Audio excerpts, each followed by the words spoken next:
요한복음 12장 32절부터 43절까지 하나님의 말씀을 함께 한 절씩 교대로 읽겠습니다.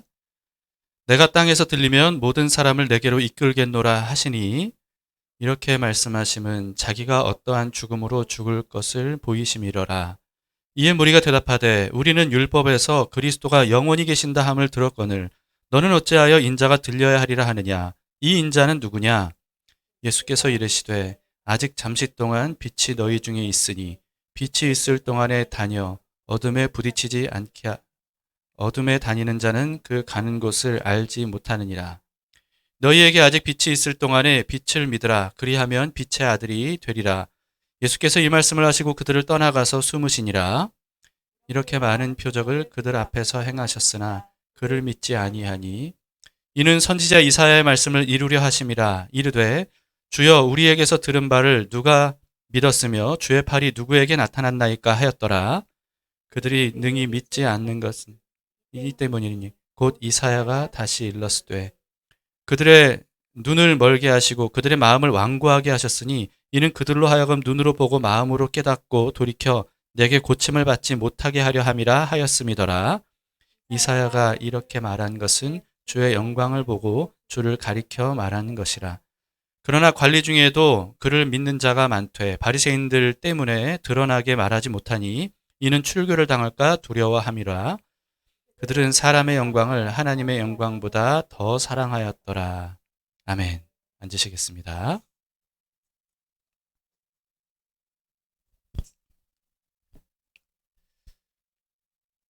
예수님께서 십자가에서 죽으셔야 될 6월절이 이제 불과 며칠 남지 않은 그런 상황이었습니다.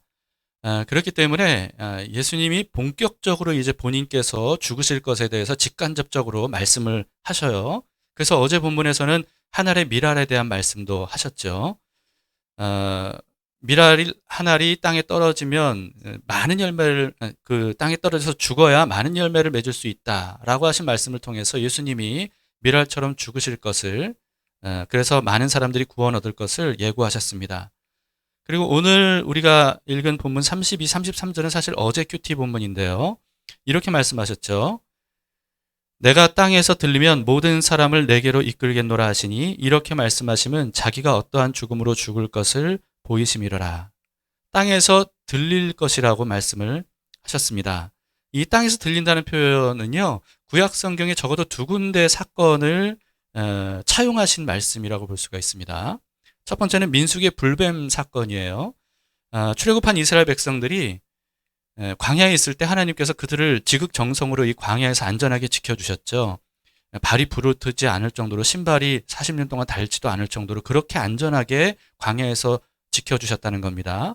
밤에는 춥지 않게 불기둥으로 또 밝게 그리고 또 낮에는 햇볕을 가려주는 구름기둥으로 이스라엘 백성들을 지켜주셨어요. 그리고 만나와 메추라기를 계속 먹여주셨습니다. 그리고 때마다 필요할 때마다 물을 마실 수 있도록 인도해 주셨죠. 그런데도 불구하고 백성들은요. 계속해서 원망과 불평을 늘어놓습니다. 이때도 그랬어요. 원망과 불평을 막 쏟아냈어요. 특히나 만나에 대해서 하찮은 음식이라고 말하면서 그걸 내가 싫어한다고 그러면서 막 원성을 높였습니다. 그랬더니 하나님께서 그런 이스라엘에 대한 보호의 손길을 잠시 거두셨어요. 그 사이에 사막의 불뱀들이 이 백성들을 물기 시작을 합니다. 엄청나게 많은 사람들이 불뱀 때문에 죽게 되는데요. 제가 유튜브를 통해서 그 사막의 광야의 뱀들을 봤거든요. 와, 근데 진짜 엄청나더라고요. 정말 떼를 지어서 그렇게 다니더라고요. 아마 그런 불뱀이었나 봐요. 이 불뱀 때문에 백성들이 뭐 난리가 나고 뭐 엄청나게 많은 사람들이 죽게 되니까요. 그제서야 이 백성들이 회개하면서 모세에게 하나님께 기도해 달라고 우리가 잘못했으니까 우리를 구원해 달라고 기도해 달라고 요청을 합니다.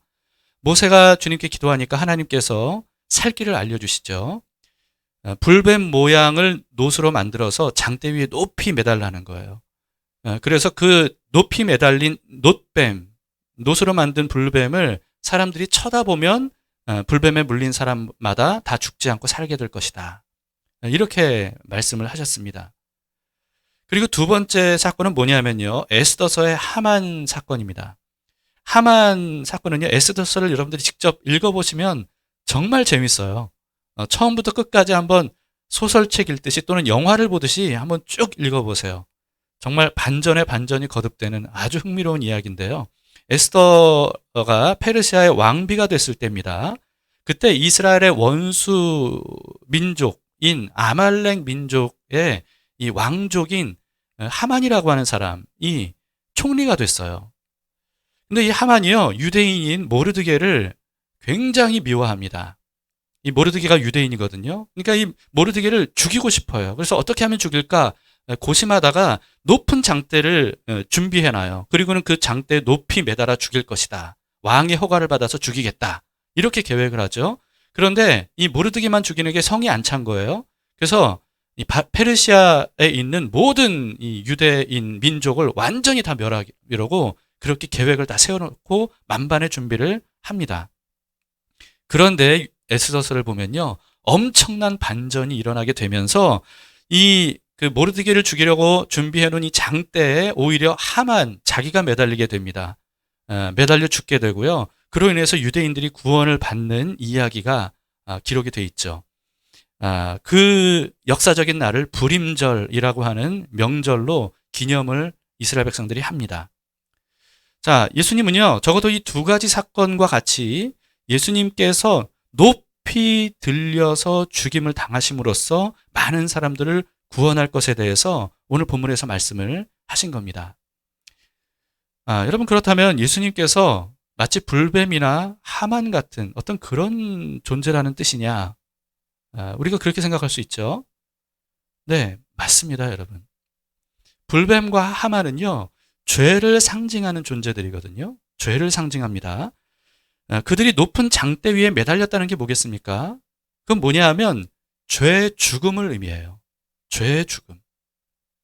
죄의 죽음으로 이스라엘 백성들이 구원을 받았다는 거죠. 이와 같이 예수님은요, 십자가 위에 높이 매달려서 죽게 되는데, 그런데 십자가에 높이 매달린 그때에는 예수님이 더 이상 거룩하신 하나님의 아들로서가 아니라 모든 인류의 죄를 짊어진 죄 덩어리가 되신 상태입니다. 그래서 예수님이 반드시 죽으셔야 되는 거였죠. 여러분, 유대인들이 율법을 따라서 제물을 바치고 제사를 드릴 때도 마찬가지 아닙니까? 사람의 죄를 그 제물에게 전가시키죠. 그러면 그 제물, 점도 흠도 없이 준비된 그 제물이 오히려 죄 덩어리가 되는 거예요. 그래서 그 짐승은, 가축은 반드시 죽어야 되는 거죠. 죽지 않으면 안 됩니다. 그런 것처럼 예수님께서 십자가 위에서 죄 덩어리가 되셨기 때문에 반드시 죽어야 되는 것이고, 그렇게 예수님이 십자가에서 죽으신 것은 죄가 죽는 것을 의미합니다. 그 덕분에 죄인인 우리들의 죄가 용서를 받고 구원을 얻게 되는 거죠. 그래서 예수님은 자신이 땅에서 높이 들리게 될 것이고, 그로 인해서 자신에게 사람들이 이끌려올 것이다. 이렇게 말씀하신 겁니다. 이 말씀을 들은 유대인들이 이렇게 예수님께 묻습니다. 34절입니다. 이에 무리가 대답하되 우리는 율법에서 그리스도가 영원히 계신다 함을 들었거늘 너는 어찌하여 인자가 들려야 하리라 하느냐? 이 인자는 누구냐? 이들은요, 그리스도께서 영원한 분이라는 사실에 대해서 알고 있었고 믿고 있었어요. 그런데 예수님은 자신이 늘 그리스도라고 이렇게 주장을 해왔단 말이죠. 그런데 그리스도는 영원히 계신다고 했는데 너는 그리스도라고 주장하면서 어째서 들려질 것이라고 떠날 것처럼 그렇게 말하느냐? 그렇다면 너는 그리스도가 아니냐? 이런 뜻으로 물어본 것이라고 볼 수가 있습니다. 여러분, 그러나 이들은요, 그리스도께서 유월절 어린 양으로 세상 죄를 지고 죽으실 것이라는 이 이사야 53장의 예언에 대해서는 완전히 무시를 했습니다. 몰라서 무시한 것 같진 않아요. 여러분, 특히 바리새인 같은 사람들은요, 성경에 정말 능통한 사람들이거든요. 이런 사람이 이사야서 53장의 어린 양 예언, 메시아 예언을 몰랐겠습니까? 분명히 알았어요. 알았는데도 이들은 이해하지 못했던 것이고, 또 그것은 무시해버린 겁니다. 사람으로 오신 예수님께서, 그리스도께서 영원한 그리스도가 되시려면 어떻게 됩니까? 사람으로 오신 그리스도께서 영원한 그리스도가 되시려면 먼저 사람의 몸으로 오신 그 유한한 몸이 반드시 먼저 죽어야 되죠. 그래야 영원한 몸으로 부활하실 수가 있는 겁니다. 여러분, 이 모든 것들은 구약 성경에 예언된 그대로예요. 예수님은 그 예언된 그대로를 성취하기 위해서 오신 분입니다. 그러나 이들은요, 구약 성경을 너무나도 잘 알고 있었으면서도 불구하고 이와 같은 모든 성경 말씀을 종합적으로 받아들이고 종합적으로 믿으려고 하지 않았습니다. 자신들이 생각하고 기대하는 그리스도에 맞는 말씀들만 선별해서 믿었다라고 하는 거죠. 그들이 그동안 한 말들을 우리가 생각해 보면요, 성경을 보면 참 일관성이 없다는 사실을 우리는 발견할 수가 있어요. 예를 들면 이런 겁니다. 이들은 그리스도가 영원히 계신 분이라고 분명히 오늘 본문에서도 얘기했죠. 이들은 그렇게 믿었거든요. 그런데 예수님께서 예전에 어떻게 말씀하셨냐 하면, 예수님이 그리스도이심을 주장하시면서 그러면서 나는 아브라함이 나기 전부터 존재했다 이렇게 말씀을 하셨단 말이죠.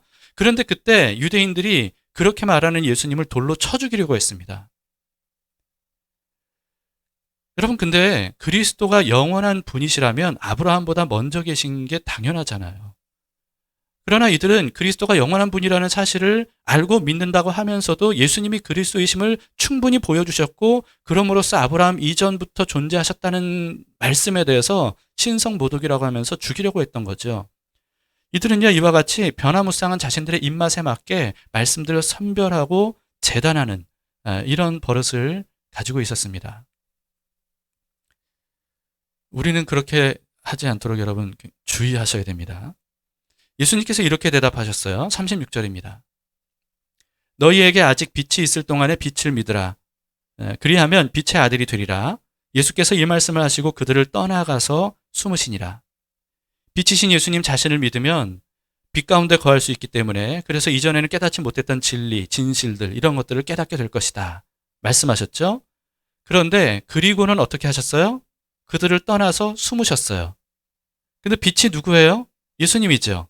근데 예수님께서 이들에게 이렇게 말씀하신 다음에 그들을 떠나서 숨으셨다고 요한이 기록합니다. 이게 무슨 뜻입니까? 빛이 숨었다는 뜻이에요. 그들에게서 빛이 숨었다. 그로 인해서 이들이 어둠 속에 있을 수밖에 없다 라고 하는 것을 상징적으로 보여주는 말씀이죠. 여러분, 이와 같이 상징적으로 보여주신 이 말씀, 빛이신 그분이 그들을 떠나서 숨으셨다는 이 상징적인 말씀이 바로 다음에도 어떤 의미가 있는지를 우리에게 알려주고 있습니다. 37절부터는 요한의 해설로 이어져요. 37절을 보시겠습니다. 이렇게 많은 표적을 그들 앞에서 행하셨으나 이들이 어떻게 했어요? 그를 믿지 않았다고 합니다. 예수님은 자신이 그리스도라는 증거로 정말 많은 표적들을 행하셨죠. 굉장히 많은 표적들을 행하셨습니다. 말도 안 되는 놀라운, 정말 믿을 수 없는, 이게 진짜일까? 그래서 성경을 믿으려고 하지 않는 그런 사람들이 많을 정도로 그렇게 놀라운 표적들을 행하셨어요. 그런데 그와 같은 표적들은 그런 기적 자체가 목적이 아니라 그랬죠. 그 표적이 사실은 뭐였냐 하면요, 예수님께서 구약에 예언된 메시아이심을 증거하는 일이었고, 이게 다 메시아 예언, 구약 예언에 있는 그대로였습니다. 그 일들을 예수님께서 행하신 거예요. 그런데도 이들은 그리스도를 믿지 않았다. 예수님을 그리스도로 믿지 않았다 라고 하는 겁니다. 물론 여러분, 이때가 언제냐 하면요, 이제 예수님께서 죽으시기 위해서 마지막 6월절에 예루살렘 성으로 이미 가신 상태예요. 그때 수많은 사람들이 예수님께 열렬하게 환호하지 않았습니까? 열렬하게 환호했어요. 그러면서 예수님을 진짜 적극적으로 지지했습니다. 호산나라고 외쳤어요. 심지어 위험을 무릅쓰고 이스라엘 왕이라고까지 그렇게 찬양했습니다. 그런 사람들이 너무나도 많아서 예수님을 죽이고 싶어 했던 산헤드린 공의회원들이 좌절할 정도였죠. 그런데도 요한은요, 오늘 본문에서 뭐라고 말씀하고 있습니까? 이들이 예수님을 믿지 않았다. 이렇게 말씀하고 있습니다. 왜 그렇습니까? 여러분, 이들은요, 자기가 믿고 싶은 대로 믿었던 겁니다. 자기가 믿고 싶은 대로. 유대인들은요, 예수님이 마카비 혁명 때와 같이 시몬처럼 이스라엘을 로마 제국으로부터 독립시켜 줌으로써 이스라엘을 굳건한 독립국가로 세우고 그리고 다윗 왕처럼 이스라엘을 부흥하게 할 그런 왕이 되기를 바랬어요. 그래서 그런 예수님께 그런 소망을 담아서 환호했던 거죠. 이들의 마음에는 노뱀과 하만처럼 높은 장대에 달려 죽는 그리스도, 여러분 그런 그리스도를 절대로 원하지 않았습니다. 이사야 선지자가 예언했던, 그리고 율법에도 예언된 그런 세상 죄를 지고 가는 어린 양으로서의 그리스도, 여러분 그런 그리스도의 모습은 완전히 철저하게 배제했어요. 그리스도를 자기가 원하는 대로 믿는 것은요, 사실은 그리스도를 믿는 게 아닙니다. 우상 숭배와 다름이 없습니다. 이런 사람은 진짜 그리스도를 알아볼 수가 없는 거죠. 왜냐하면 자신이 생각하는 그리스도상이 딱 있으니까. 성경과는 다른, 내가 선별하고 내가 원하고 내가 바라는 그리스도상, 거기에 맞지 않은 그리스도는 그리스도가 아닌 거예요. 그러니까 진짜 그리스도를 받아들일 수가 없는 겁니다. 여러분 이것은 믿음, 성경에서 말하는 믿음이라고 볼 수가 없습니다.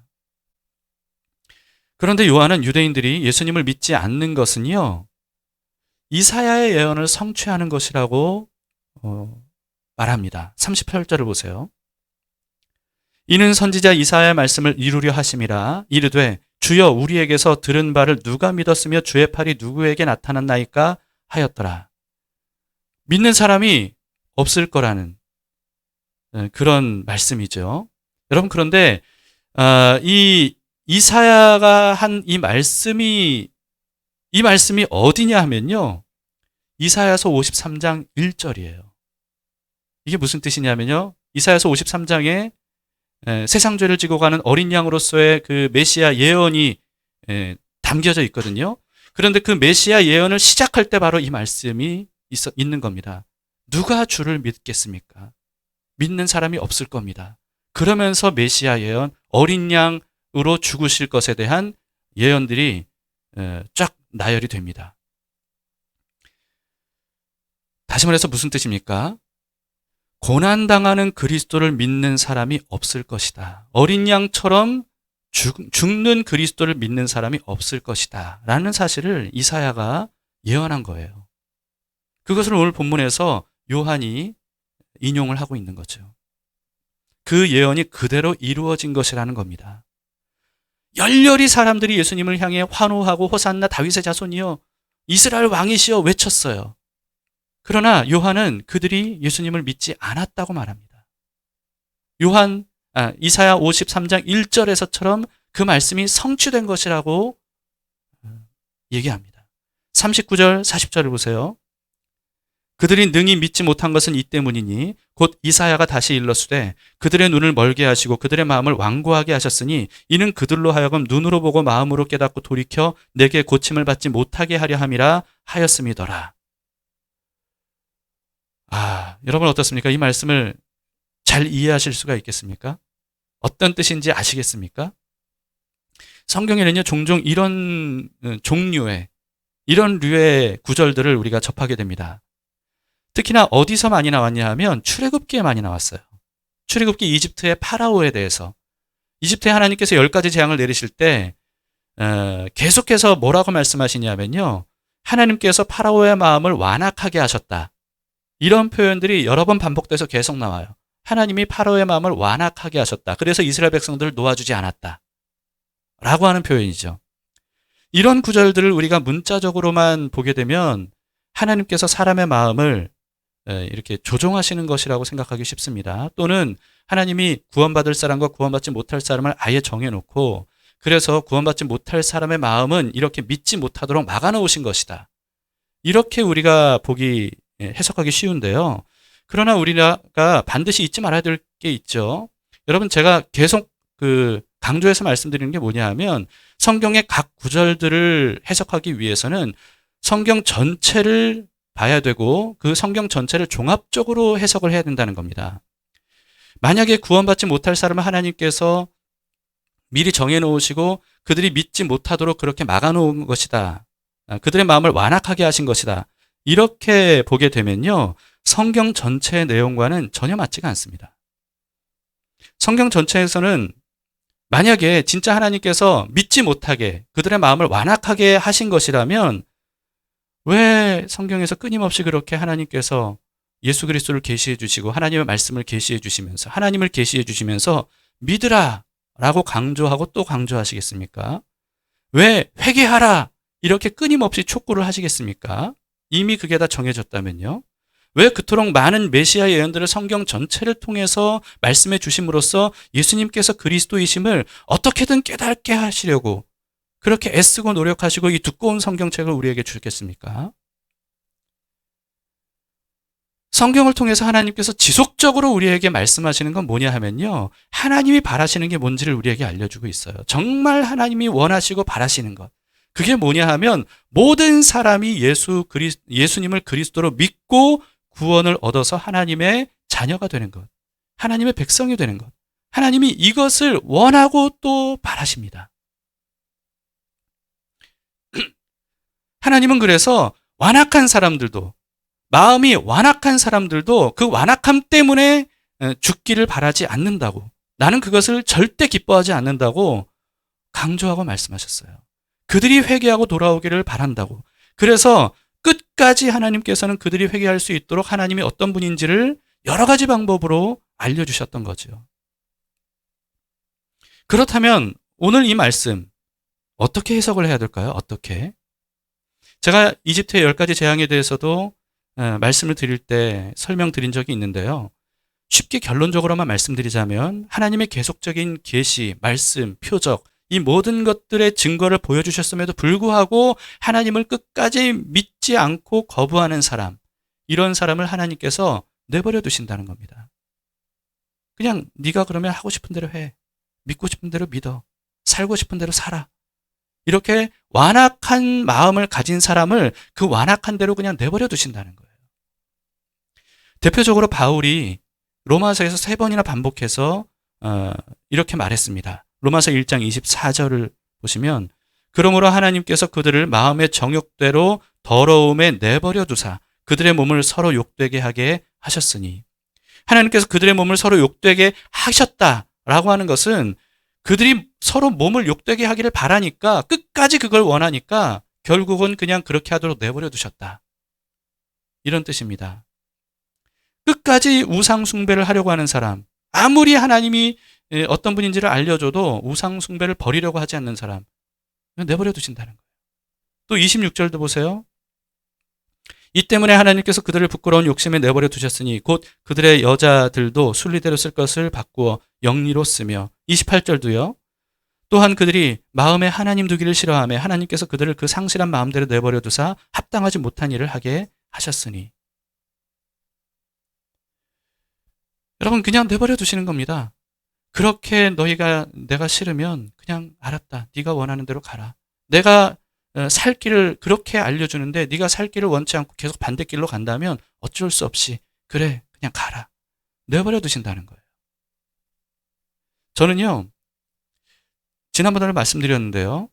우리가 최후의 심판을 받기 전에 이 땅에서 받는 가장 큰 심판이 바로 이거라고 생각해요. 하나님이 내버려 두시는 거죠. 그냥 하고 싶은 대로 하라고 내버려 두시는 거예요. 그런데 사람들은 그게 심판과 저주라는 사실을 알지 못해요. 오히려 하나님에게서 벗어나서 하나님이 나를 내버려둬서 내가 하고 싶은 대로 하도록 그냥 두시는 거, 그것을 자유라고 생각해요. 여러분 그러나 그 결과는 심판입니다. 멸망이죠. 아무리 부모가 타을 이루고 가르치고 심지어는 무섭게 매를 쳐도 아이가 잘못을 돌이키지 않으면 성장해서 20대, 30대가 됐는데도 불구하고 끝까지 가르침을 받지 않고 자기 하고 싶은 대로 엉망진창으로 인생을 살다 보면 부모가 어떻게 합니까? 더 이상 어쩔 수 없는 거예요. 이제 힘으로도 어떻게 아이를 할 수 없고 아무리 그동안 말로 해도 이 아이가 그냥 거부하고 끝까지 자기 하고 싶은 대로 악한 짓들을 하고 다니면 부모도 어떻게 할 수 없는 거죠. 내버려 둘 수밖에 없는 겁니다. 이 자식이 드디어 자기 마음대로 할 수 있게 됐다고 좋아할지는 몰라도요. 사실은 그게 저주 중에 가장 큰 저주죠. 내버려 두는 거. 아무도 이제는 더 이상 올바른 길로 인도할 수 없는 상태가 돼버리는 겁니다. 그래서 가장 큰 이 땅에서의 심판이다. 저는 그렇게 생각합니다. 그런 의미로 여러분 40절을 다시 보세요. 40절을 보세요. 그들의 눈을 멀게 하시고 그들의 마음을 완고하게 하셨으니 이는 그들로 하여금 눈으로 보고 마음으로 깨닫고 돌이켜 내게 고침을 받지 못하게 하려 함이라 하였음이더라.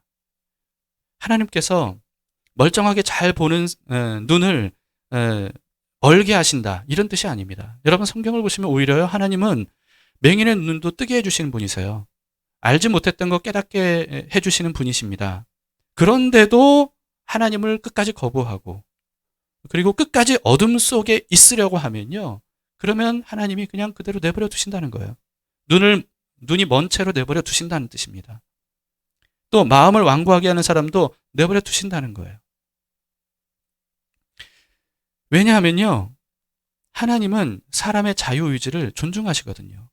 끝까지 사람의 자유의지를 하나님은 존중하십니다. 우리가 그렇게 끝까지 선택하겠다 하면 하나님은 그렇다고 해서 매를 치실지언정 우리의 마음을 임의적으로 조작하지 않으세요. 네가 그걸 원한다면 어쩔 수 없지. 그래, 네가 원하는 대로 해라. 눈먼 상태로 살고 싶으냐? 그래, 눈먼 상태로 살아라. 완악한 대로 살고 싶으냐? 완악한 대로 살아라. 더 이상 말씀하지 않으시고 숨으신다는 거죠. 그리고 사람은 자신이 선택한 결과를 고스란히 맞이하게 된다는 겁니다. 심판이죠. 마음을 끝까지 완고하게 하는 사람도 마찬가지라는 겁니다. 이들은 그래서 결국은 깨닫지도 못하고 고침도 받지 못한 채로 잘못된 삶을 살다가 최후의 심판을 고스란히 맞이하게 되는 겁니다. 우리가 기억해야 될 것은요. 이와 같은 모든 말씀들, 이사야의 예언과 또 오늘 본문의 말씀은요. 이방인들에 대한 말씀이 아니라는 사실이에요. 이스라엘 백성들, 하나님이 특별히 선택하셨던 이스라엘 백성들에게 하신 말씀입니다. 본인 스스로는 구원받았다고, 하나님을 믿는다고, 그리스도를 사랑한다고 고백하는 사람들에게 말씀하신 것이라는 사실을 우리는 기억해야 됩니다. 오늘날 교회를 향해서 하신 말씀으로 우리는 받아야 된다는 뜻입니다. 세상을 향한 말씀이 아니에요. 교회에게 하신 말씀입니다. 이사야의 예언과 오늘 본문의 말씀은요. 그래서 우리가 정말 가슴 깊이 우리에게 먼저 적용을 해야 됩니다. 예수님을 믿는다고 하지만 유대인들처럼 자기가 원하는 예수님을 상상하고 만들어내서 믿는 그런 신앙, 그런 믿음. 여러분 이것은 사실상 예수님을 믿지 않는 것이나 마찬가지입니다.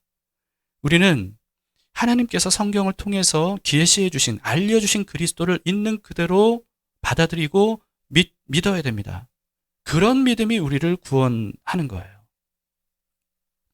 바울은 이렇게 말했습니다. 고린도 후서 6장 1절 2절입니다. 우리가 하나님과 함께 일하는 자로서 너희를 권하노니 하나님의 은혜를 헛되이 받지 말라. 이르시되 내가 은혜 베풀 때 너에게 듣고 구원의 날에 너를 도왔다 하셨으니 보라 지금은 은혜 받을 만한 때요 보라 지금은 구원의 날이로다. 기회가 있을 때 예수님을 믿어야 됩니다. 우리에게 성경이 주어졌을 때 성경을 보고 성경에 계시된 그리스도를 우리가 알아차리고 믿을 수 있어야 됩니다. 지금이 바로 그 기회라는 거예요. 그 기회가 있을 때 우리가 예수님을 확실히 알고 믿을 수 있어야 된다. 영접해야 된다. 이것이 바로 우리에게 필요한 믿음입니다. 하나님은 하박국 선지자를 통해서 의인은 그의 믿음으로 말미암아 살리라 라고 하는 유명한 말씀을 하셨죠. 바울은 이 말씀을 이렇게 인용을 했는데요. 로마서 1장 17절입니다. 복음에는 하나님의 의가 나타나서 믿음으로 믿음에 이르게 하나니 기록된 바 오직 의인은 믿음으로 말미암아 살리라 함과 같으니라. 복음에는 하나님의 의가 나타나서 어떻게 된다고요? 믿음으로 믿음에 이르게 된다는 거예요. 그래서 의인은 뭘로 살아요? 믿음으로 살 수 있다. 믿음으로 의인이 될 수 있고 그리고 의인은 믿음으로 산다라고 하는 겁니다. 믿음으로 믿음에 이르게 된다라고 하는 것을 다른 말로 우리가 이해하기 쉽게 말하자면요. 믿음은 믿음을 낳는다라고 하는 겁니다. 믿음은 더 큰 믿음을 만든다라고 하는 겁니다. 마치 겨자씨 같은 거예요. 겨자씨만한 믿음. 여러분이 겨자씨만한 믿음만 있으면 구원을 받습니다. 이 겨자씨만한 믿음 뭡니까? 예수님이 우리의 구세주시다 라고 하는 거예요. 그거 하나만 믿으면, 그러면 아기가 잉태되듯이 거듭나게 되는 놀라운 일이 일어납니다. 그런데요, 거듭나야, 다시 말해서 아기가 잉태가 돼야 성장할 거 아닙니까? 성장은 탄생, 잉태를 전제로 하죠. 그렇기 때문에 겨자씨만한 믿음이 있어야 그 믿음이 성장한다는 거예요. 그래서 믿음이 믿음으로 이르게 하는 겁니다. 아예 겨자씨만한 믿음이 없으면요, 믿음으로 이룰 수가 없는 거예요. 그래서 우리가 믿음으로 시작해야 된다는 겁니다. 모든 것을. 우리가 성경을 볼 때도, 하나님을 대할 때도 우리가 믿음으로 시작해야지, 다른 것으로 시작을 하게 되면 성경을 왜곡하게 되고 원하는 대로 해석하게 되고 까막눈 상태에서 성경을 보는 것과 마찬가지다 라고 하는 거죠. 이렇게 믿음으로 시작되면 그 믿음은 반드시 성장하게 됩니다. 성장하게 되면 믿음이 점점 더 분명해지고 강해지고 확고해지죠. 그 믿음이 우리를 올바른 길로 살아갈 지혜를 얻게 해줍니다. 그러나 수많은 계시들과 증거들에도 불구하고 완고하게 예수님을 거부하고 믿지 않으려고 하면, 또는 자기가 원하는 대로만 믿으려고 하면, 그렇게 되면 사람은 어떻게 됩니까? 자연스럽게 내가 이렇게 생각하고 이렇게 믿어 라고 하는 자신의 이 생각, 이게 틀리지 않았음을 주장하려고 하는 이 본성이 발동됩니다. 그래서요, 스스로를 방어해요. 자신의 생각을 딱 방어합니다. 여기 성벽을 딱 치는 거예요. 그리고는 자신의 생각을 정당화하는 방향으로 모든 것들을 재구성합니다. 성경도 그렇게 재구성해요. 내가 믿는다고 생각하는 그것이 옳다는 것을 입증하기 위해서 선별적으로 성경들을 우리가 발췌하는 어떤 이런 잘못을 범하게 되는 거죠. 여러분, 그럼으로써 불신을 더욱 강화시키는 겁니다. 그래서 여러분, 이와 같은 불신은요, 더 강한 불신을 낳게 되는 겁니다. 그래서 사람들은 웬만하면 자기 주장을 입 밖에 발설을 했으면요, 웬만하면 그 주장 바꾸려고 하지 않습니다. 어떻게든 그 주장이 옳다는 것을 주장하려고, 설득하려고 하는 거죠. 합리화하는 거죠. 자존심 때문입니다. 예수님께서 이렇게 말씀하셨어요. 누가복음 18장 8절인데요. 내가 너희에게 이르노니 속히 그 원한을 풀어주시리라. 그러나 인자가 올 때 세상에서 믿음을 보겠느냐 하시니라. 무슨 뜻입니까? 올바로 제대로 믿는 사람을 찾아보기 어려울 것이다 라고 하는 한탄의 말씀을 예수님이 하신 겁니다. 여러분, 저는요, 여러분이 건강하기를 바랍니다. 그리고 기왕이면 사회에서 성공할 수 있기를 바라요. 가정도 부족함 없이 늘 넉넉하면 좋겠습니다. 그리고 우리의 아이들이 정말 건강하게 자라기를 바랍니다. 그게 저의 진심이에요. 그런데 가장 원하는 건 그런 게 아닙니다. 제가 가장 원하는 것은 여러분들이 예수님을 올바로 알고 굳게 믿는 거예요. 예수님이 구세주이심을 겨자씨만한 믿음으로 시작을 하셨다면 이제는 그 믿음이 믿음으로 나아갈 수 있도록 여러분들이 예수님이 어떤 분인지를 더 자세히 알아가셔야 됩니다. 더 깊이 알아가셔야 돼요. 더 많이 배우셔야 돼요. 묵상하셔야 됩니다. 삶을 살다 보면 건강하기를 바라지만 병 걸릴 수 있습니다. 성공하기를 바라지만 실패할 수도 있어요. 고난 없이 안전한 꽃길만 가기를 바라지만 꽃길로 가지만 못하는 게 우리의 인생 아니겠습니까? 그러나 어떤 상황이라 할지라도요, 절대로 예수님에 대한 믿음에서 멀어지지 않기를 바라요. 오히려 그렇게 힘들고 어려운 상황이 왔을 때 더욱더 예수님을 굳게 믿어야 됩니다. 굳게 붙잡아야 됩니다. 굳게 더 예수님이 어떤 분인지를 알아가야 됩니다. 이것만이 살 길이에요. 의인은 믿음으로 사는 겁니다. 그리고 그 믿음이 우리를 믿음에 이르게 합니다. 예수님만이 우리의 영원한 소망이시기 때문에 그래요. 예수님을 믿으면 우리가 믿어야 할 것들이 뭔지에 대해서 점점 더 깊이 많이 깨닫게 되고요. 그럴수록 흔들리지 않는 견고한 삶을 우리가 살아갈 수가 있습니다. 눈 감긴 사람과 눈 뜬 사람이 얼마나 차이가 많아요. 그런 것처럼 예수님을 믿게 되면서 하나씩 하나씩 진리를 깨닫게 되면요. 그러면 이전에 알지 못했던 사실들을 알게 되고 눈뜬 사람처럼 확실하게 살아갈 수가 있다는 거죠. 예수님을 믿음으로써 의인으로 거듭난 우리들. 여러분, 우리가 살아야 될 방식이 어떤 방식입니까? 오직 믿음으로. 이겁니다. 오직 믿음으로. 이와 같이 여러분 믿음으로 믿음에 이르게 되는 믿음의 사람들 될 수 있기를 바랍니다.